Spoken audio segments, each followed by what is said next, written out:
We are wrapping up our 7th year of homeschooling this week, and I'm excited to go over with you the math that we used from the good and the beautiful this year. Now,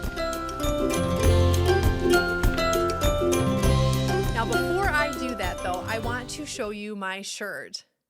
It says, "Homeschooling is my mission field." This is a shirt that I created because I truly do believe that as homeschoolers, we've been given a unique opportunity to disciple our children because we can live out the Shema of Deuteronomy 6 every day. We get to walk with them by the way. We can talk with them when they rise up and when they lie down. It is a beautiful opportunity for us to pass on the faith of our forefathers and just to make disciples of them. So truly, homeschooling is a unique mission field that we've been given with our children as homeschoolers. Now, I know that you clicked this video because you want to hear about the good and the beautiful math. So I will be walking through the kindergarten curriculum, the 2nd grade, and the 5th grade levels. I will try to put markers in the video if I can so that you can jump ahead to the different levels. I can't guarantee you won't miss some little tidbit. Don't skip forward just yet because I am going to be sharing just an overall what I love about the good and the beautiful math.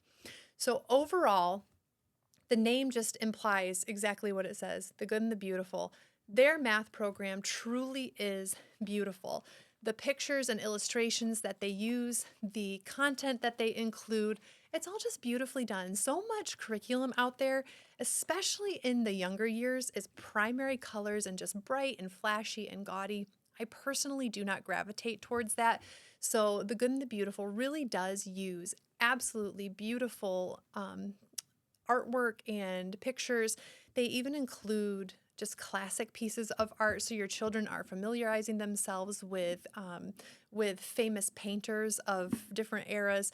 Truly, they do incorporate a lot of just absolute beauty into their curriculums. The other thing that I love is that they include faith into this. So even in math, you are able to see how God has intricately designed our universe and how He is a God of order. Now, I know a lot of people have questions about the faith stuff when it comes to the good and the beautiful and religion, because the creator of the good and the beautiful is a Mormon. The one thing that I do know is that I have been using this now for 6 years, and I've never seen anything in it that has contradicted what I believe the Bible says.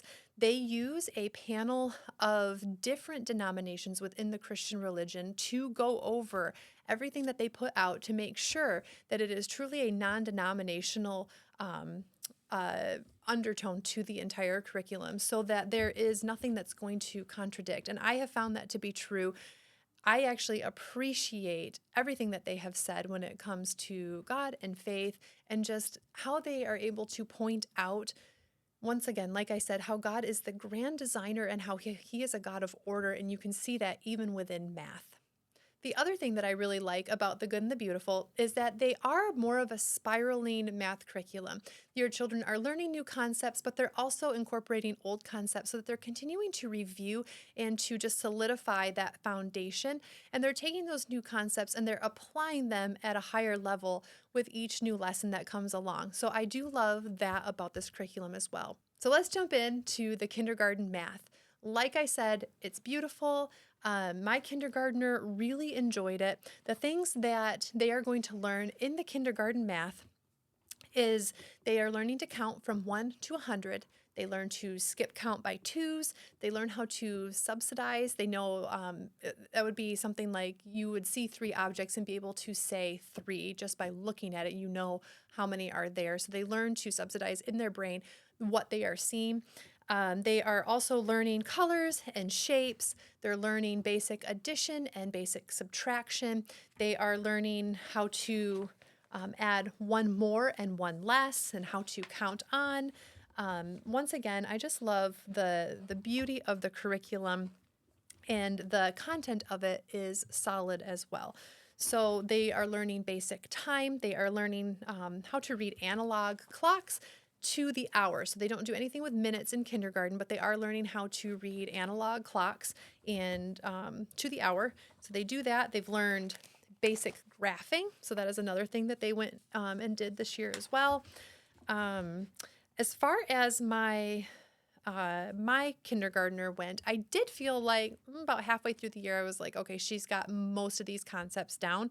Um, but it was a really good foundation for what I know is coming in the first and second grade years.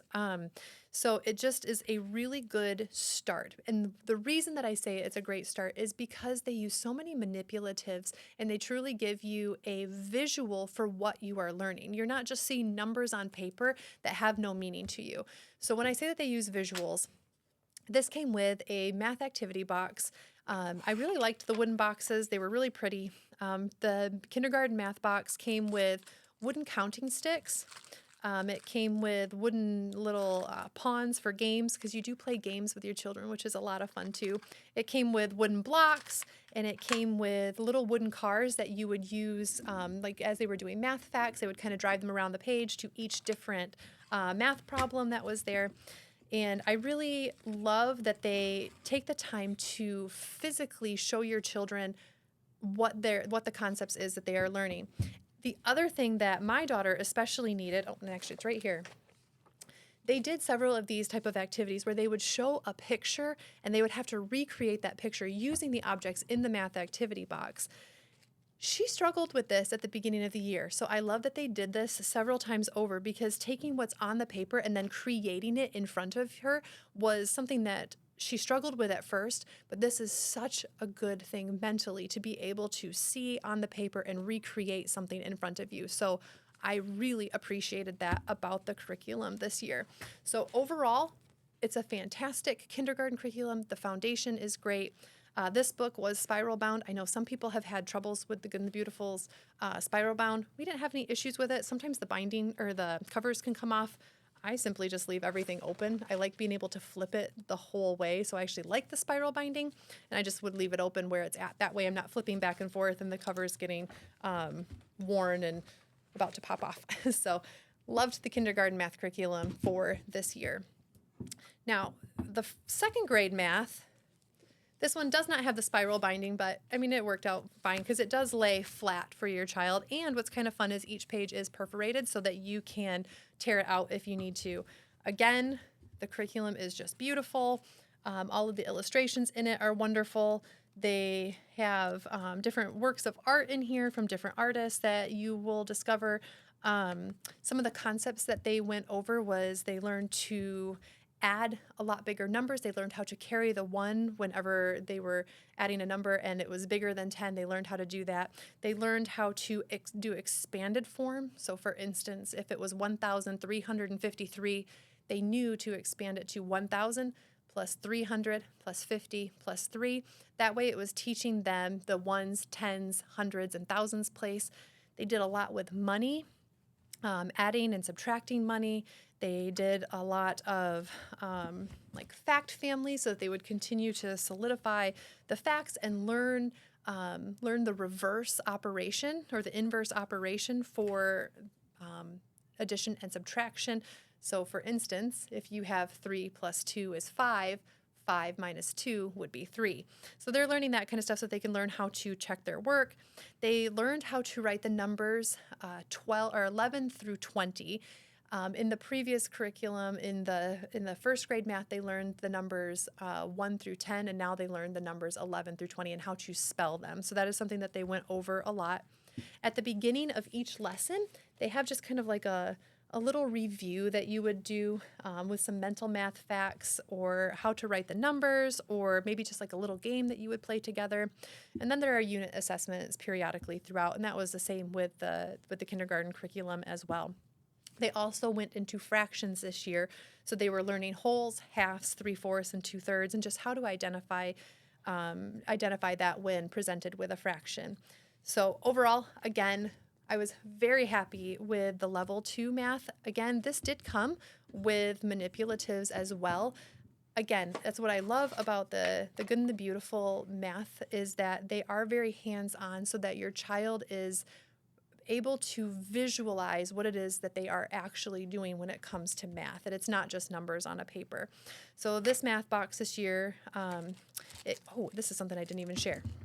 It came with these little wooden they had numbers on one side and stars on the other, and they used those for logic puzzles. Let me see if I can find one in here. I am a huge proponent of logic because that is something that if your child is able to think fully through a problem and are able to deduce what an answer would be, that is just really teaching them how to think. So it would use the stars, and they would have to figure out what place it would go based on the clues that were read to them. So I would read something like, the brown star is below the yellow star and the red star. The purple star is on the left side of the brown star. The light green star is on the left side of the red star. And as I'm doing that, she's putting everything down here on this paper, and oh no, all of a sudden this doesn't line up. Okay, what was the clue that mom gave me?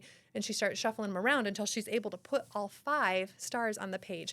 And it starts more simply with like 3 of the stars. But I really do love that The Good and the Beautiful includes some logic in their math. So fantastic. One negative that I'm going to share right now about the math boxes is, so this year, within a month, the clock broke on the front of this box. So she was not able to utilize that for telling time because it did do a lot of time. It actually taught like the quarter after, half past, and a quarter to hours. And that was something that was great for her to learn this year. The math box broke. Thankfully, I had another clock that she was able to use. So they did update them for this upcoming year. So this is actually the math boxes for our next year's curriculum. Now, this is going to be my little plug. I don't know that I'm a huge fan of the new boxes because they are not wooden anymore. They're kind of like a chipboard, and all of the pieces are, for the most part, plastic now, which is a little bit of a bummer. I really did like the wooden pieces that they had in here. So for next year, it is looking like a lot of the pieces are going to be just more of like a chipboard. Like I said, my daughter was doing a lot with money this year, and the coins that they included in it were great. I mean, they were plastic, but they really did look and feel like the real thing. I mean, other than them being plastic, but they were the right size and shape. This year, for my second grader, they're just chipboard, which is a little bit of a bummer to me. I would have liked to have continued to use, or if they had continued to use the actual plastic money, because this does not look like a quarter to me. That's a little bit confusing. So I will be swapping out what I had gotten last year for the new box for my upcoming first grader. So a little bit of a bummer. This is a look into first grade's box for next year. These shapes are actually really nice quality. I mean, they are plastic, but they are heavy duty and they're going to hold up. And I always love the tangrams. Those are going to be fun to do this upcoming year. So this is just kind of a quick little look at an updated box. I did share in a previous video, I did an unboxing of all of the Good and the Beautiful curriculum that we are going to be using, including just like readers that we have for this upcoming year. So I will link that in the description below if you want to check out just everything that we are using from the Good and the Beautiful. But in that video, I did share that I had a few negative things maybe to address with the Math 5 program. Now, before I go into the negatives, I do want to take a minute and just go over all of the positives for it. So again, it's beautiful. All of the illustrations in it are just nicely done. It's not overly gaudy or anything like that. And with 5th grade, obviously they're not going to want a bunch of like little baby pictures in there. And I don't feel like that is it at all. They're very tastefully done. The overall concepts that they were learning were fantastic for Math 5. My son learned so much this year.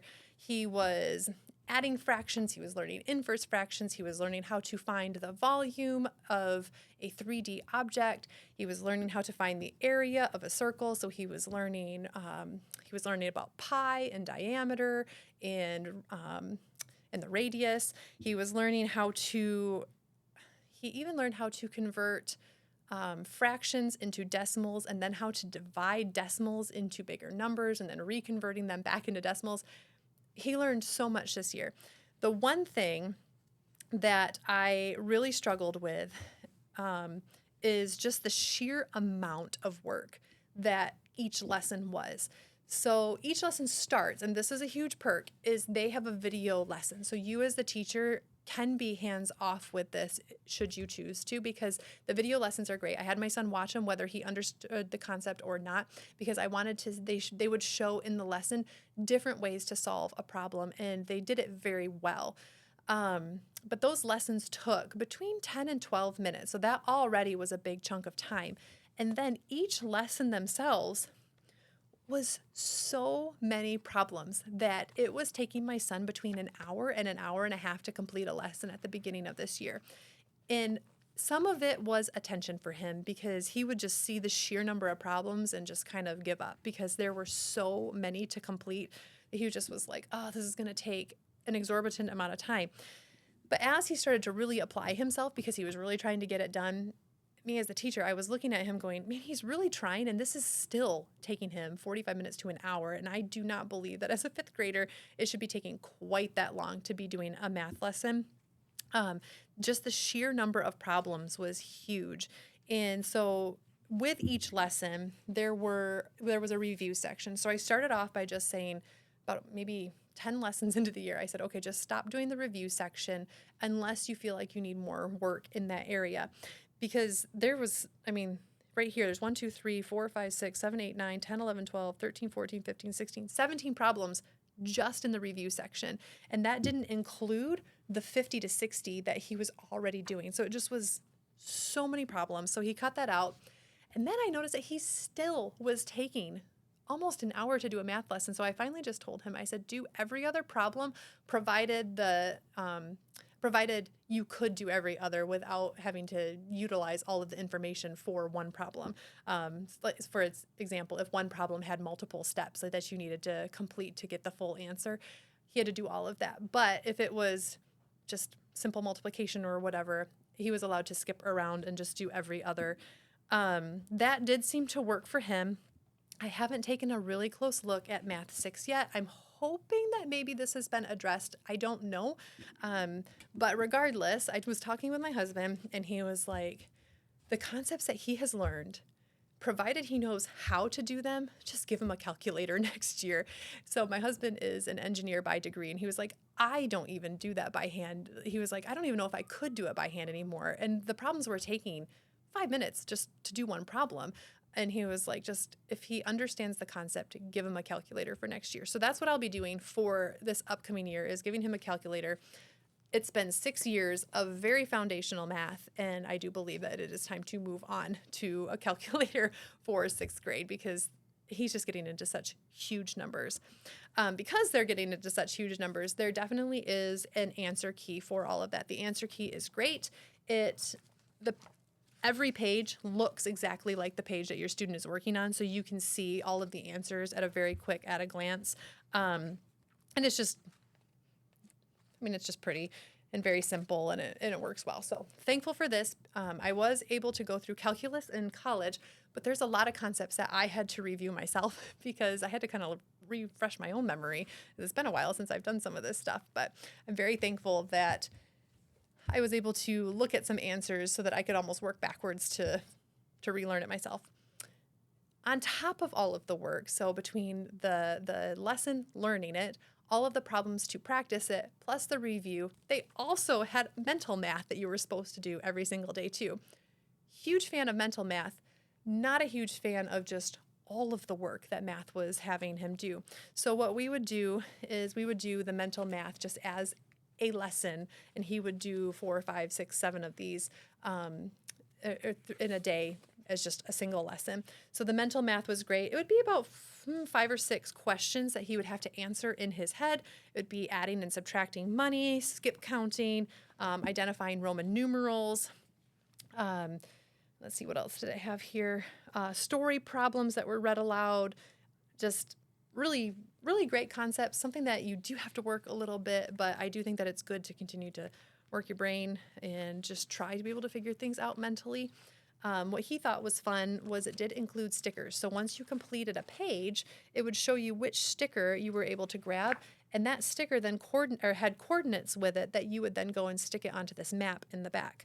So this was something that he just was enjoying doing. You can see how much he completed this year. He still has quite a few left to do, and we're going to just work on those over the summer.